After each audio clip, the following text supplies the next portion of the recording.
Nick Dunn is a nonchalant man in his 40s who has been married to a beautiful wife named Amy. Today is the 5th anniversary of their wedding, but unlike other husbands, Nick seems to be quite off. It's evident that he has lost interest in his wife. Instead of buying a gift for her, he heads to the bar to have some drinks. The bartender is none other than his twin sister, Margot. She notices Nick's hung-up face and inquires about the reason. He simply says, Amy, and the movie goes into a flashback to the night they met. Amy, a popular children's writer, had organized a book launch event, and Nick was among the several attendees. The two met coincidentally and started conversing about their shared interest in books. Nick was a writer himself, but only for a small men's magazine, while Amy was adored by millions. Like if the writer of The Hunger Games met the writer of 7 Cool Ways to Trim Your Pubes. Soon they went outside and wandered around the alleys of New York City. Nick had used his charm and good looks to impress Amy, and at an opportune moment, he kissed her. They capped off their night by making passionate love. In the present, as Nick continues explaining his story, he suddenly gets a call from his neighbor, saying that his cat is outside. Nick hurries home and retrieves the cat. Strangely, the front door is open.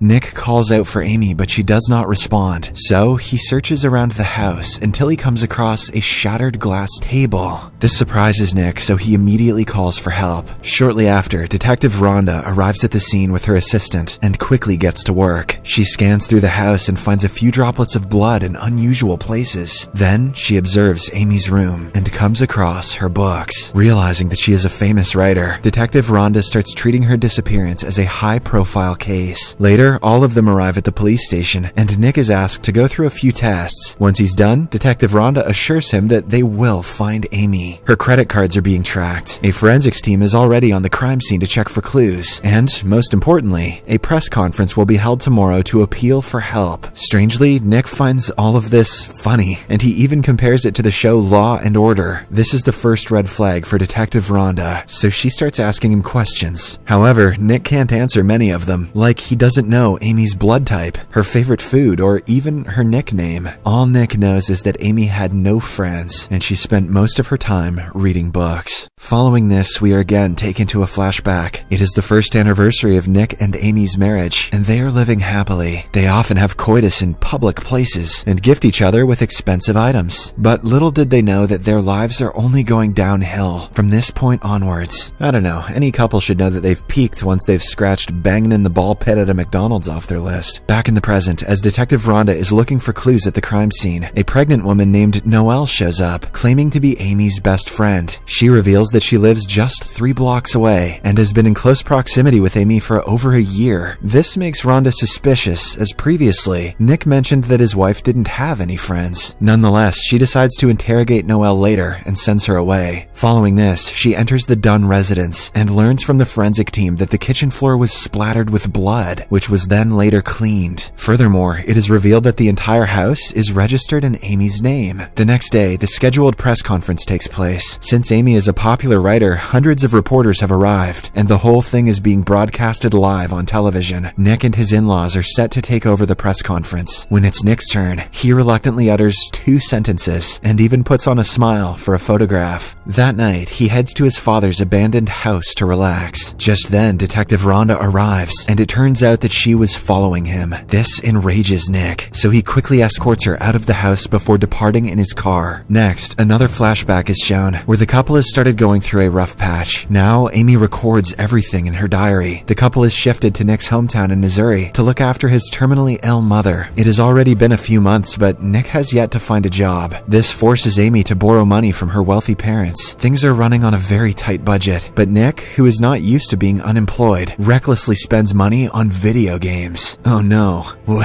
What a loose cannon. Amy tries to encourage him that better days will come, but it appears as if all their conversations result in arguments. In the present, it has been 2 days since Amy's disappearance. Her parents have organized an event to attract more helping hands and are doing everything to find their daughter. Nick, however, is nonchalant, as always. He even clicks a few selfies with the attendees. That night, Nick decides to stay at his sister Margot's place to avoid the swarm of paparazzi that have been encircling him. Unfortunately, even there, he has no respite. On the television, Margot sees several news channels reporting about Nick's carefree attitude. Some even question if he is sad at all. So, Margot confronts her brother about the same thing, and Nick angrily replies that he wasn't expecting this from her. The past 2 days have been a nightmare for him, so he just wants a good night's sleep without being judged. Hearing this, Margot apologizes and goes to sleep. After a few hours, surprisingly, a young girl enters the house and jumps into Nick's arms. She is revealed to be his girlfriend, Andy. This apparently clarifies everything. Nick doesn't care about his wife's disappearance because he is in love with someone else. But that leaves the big question: is he responsible for it? Meanwhile, the two get physical and spend the night together. Unfortunately, the next morning, Margot catches her brother in the act and chastises him for hiding things from her. But Nick quickly retaliates by explaining how miserable Amy made him feel. At one point, she stopped caring for him, and spending even a single day had become difficult. That's why he had to find solace in someone else, and that someone turned out to be one of his students, Andy. Shocked, Margot warns her brother that if the authorities find out about this, he is in trouble. She also shows Nick that he is all over the news, but for the wrong reasons. In another flashback, through Amy's diary, it is shown that she wanted to have a child with Nick, hoping it would solve their ongoing problems. However, Nick was completely against the idea. In a resulting argument, he pushed her to the floor, accidentally hurting her. Although Nick apologized profusely for it, Amy had reached her breaking point, and from that day onwards, she started fearing for her life and wanted a divorce. However, she knew that Nick wouldn't leave her, as he wanted her parents' money. In the present, Detective Rhonda gets the forensics report of the blood samples around the house. It belongs to none other than Amy. At night, Nick is asked to give another speech to a mass of people, but just then, Amy's supposed best friend Noelle pops up and screams that he is hiding things. After she has the crowd's attention, she reveals that Amy was actually 6 weeks pregnant at the time of her disappearance. Hearing this, Margot, Andy, Abby's parents, everyone is shocked. The crowd also turns against Nick, but fortunately, he is escorted away by the police. That night, as Nick is drinking at home, Detective Rhonda confronts him with a set of photographs, which show that Amy and Noelle were indeed good friends. She also tells him that the blood inside the kitchen belongs to his wife. Finally, Detective Rhonda comes to the conclusion that Amy was murdered. She only needs the dead body to confirm her theory and put Nick behind bars. She left out the most damning evidence of all: Nick plays video games. After she is gone, Margot approaches her distressed brother and asks him about Amy's pregnancy. Surprisingly, Nick reveals that he never knew about it. In fact, Amy never wanted to have a baby. Wait, but that's not what we saw, but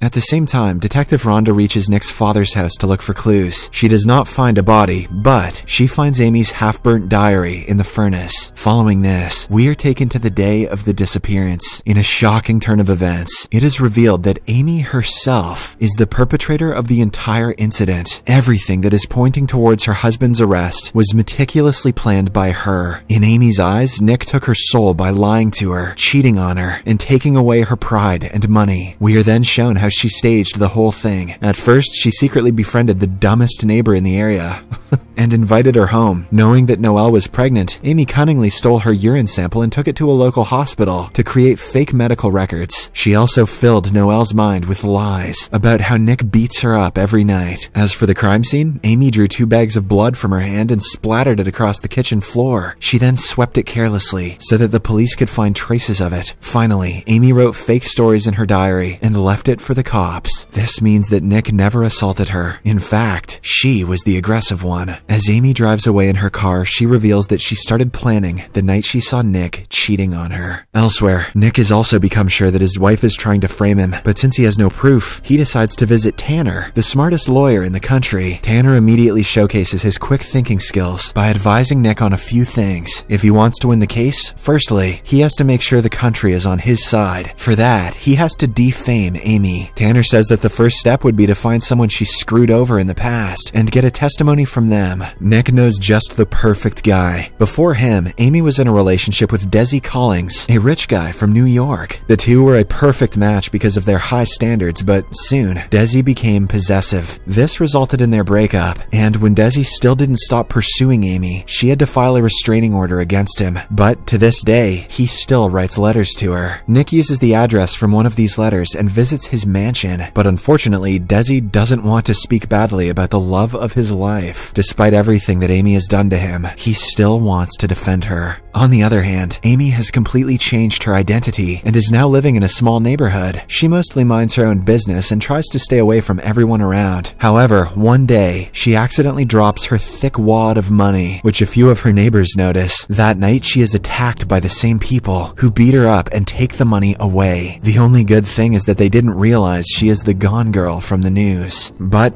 Amy doesn't want to take the chance, so she packs her belongings and leaves the place. She doesn't have a place to stay, so she calls the only person who loves her unconditionally, Desi Collings. In the next scene, the two meet in a casino, and Amy quickly starts manipulating him. She lies that she was forced to run away from her home, as Nick was about to kill her. Now she cannot return, as the entire nation will perceive her as a coward. Desi immediately buys her story, and takes this as the perfect opportunity to reconcile with her. Hence, he escorts Amy to his private villa, which lies in the middle of nowhere. There are cameras around the entire place, so Amy won't have to worry about being discovered. Elsewhere, after the first plan fails, Tanner tells Nick to go live on television and confess about his illicit affair. This will gain him a lot of sympathy, as everyone likes an honest man. But does everyone like an honest, cheating piece of shit man? I don't know. Unfortunately, on the interview day, they get a major shock. Nick's girlfriend Andy breaks the news herself. This leaves Nick in a perilous position. Tanner explains that now they are on the back foot, so going live on television would be a death wish. However, Nick reassures him that he can handle it. Then he goes on the interview set, puts on a serious face, and delivers an emotional confession. Although many believe that he is faking it, Amy, who is watching from the villa, is impressed. She is especially touched when Nick mentions, "I will love my wife forever." Now, 21 days after her disappearance, which has caused a nationwide uproar, Amy is thinking of returning back to her husband. However, there is one problem. Desi is really expecting her to be his wife. He has even left his personal life and isolated himself in the villa with her. Amy knows that if she tries to leave, he will become violent and do something drastic. Hence, she decides to kill two birds with one stone. At first, she goes inside the bathroom, the only place that there are no cameras. Then she leaves rope marks on her wrists to make it look like she had been tied up. For the second step, she scars her private organs and goes near one of the cameras to record herself screaming. Later, when Desi arrives home, she seduces him to make out with her. As he is distracted, Amy finishes him off brutally. That was legend. Wait for it.